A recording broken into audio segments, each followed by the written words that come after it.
প্রিয় দর্শক শ্রোতা, আজকে চলে এসেছি মিষ্টি তৈরির কারখানাতে। চলুন দেখে আসি মিষ্টির কারখানাতে কিভাবে মিষ্টি তৈরি করা হয়। প্রথমে দুধ থেকে ছানা, তারপরে ছানা থেকে মিষ্টি তৈরি করা হয়।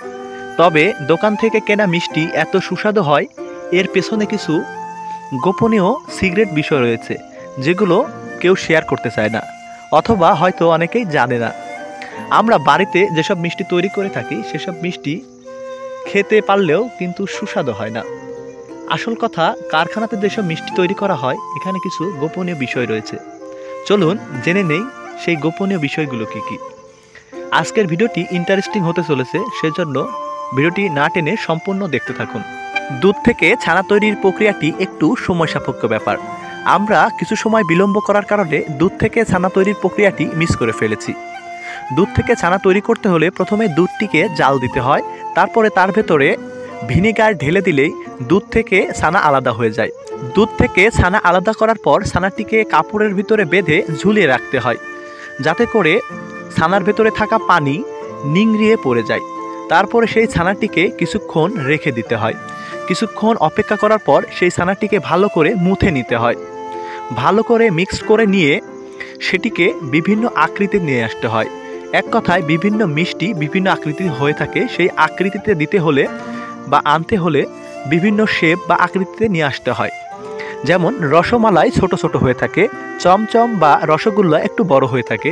যেই মিষ্টির যেই সাইজ, সেই মিষ্টির সেই সাইজে নিয়ে এসে সেটিকে গরম তেলের ভেতরে হালকা করে ভেজে নিতে হয়। ছানাগুলোকে বিভিন্ন আকৃতিতে দেওয়ার পরে মিষ্টিগুলোকে গরম তেলে ভেজে নিতে হয়। হালকা করে গরম তেলে ভেজে নেওয়ার পর সেগুলোকে ঠান্ডা করতে হয়। তবে কালো জামের ক্ষেত্রে একটু ডার্ক বা কালো করে ভেজে নিতে হয়। ব্রাউন কালার করে ভেজে নিলেই কালো জাম হয়ে যায়। তারপরে ভেজে নেওয়ার পরে সেগুলোকে ঠান্ডা করতে হয়, তুলে রেখে দিতে হয়। তারপরে চিনির সেরা তৈরি করে সেই চিনির সেরার ভেতরে চুবিয়ে রাখলেই মিষ্টি তৈরি হয়ে যায়। এই প্রক্রিয়াটি আপনার কাছে সহজ মনে হলেও এটা অনেক কঠিন, কারণ এই চিনির সেরাটি তৈরি করতে হলে অবশ্যই পরিমাণ মতো চিনি এবং পানি জাল করতে হয়। সেই প্রক্রিয়াটি আমরা খুব কষ্ট করে জানার চেষ্টা করেছি। আমরা কারিগর থেকে তথ্য পেয়েছি যে 12 কেজি চিনিতে 6 কেজি পানি মিশিয়ে সেটাকে চুলাতে জাল দিতে হয়।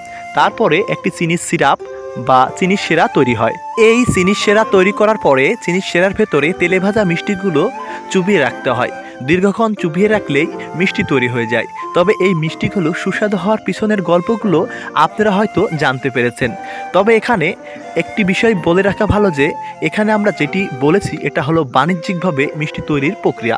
তবে আপনারা যদি বাড়িতে তৈরি করতে চান তাহলে পারে আপনাদের কমেন্ট বক্সে জানাবেন, আমরা বাড়িতে কীভাবে মিষ্টি তৈরি করবেন অল্প পরিসরে সেই টিপসগুলো শেয়ার করব। সবাই সুস্থ থাকবেন, ভালো থাকবেন, আর আমাদের ক্যামেরার চোখ চ্যানেলের সাথেই থাকবেন। আল্লাহ হাফেজ।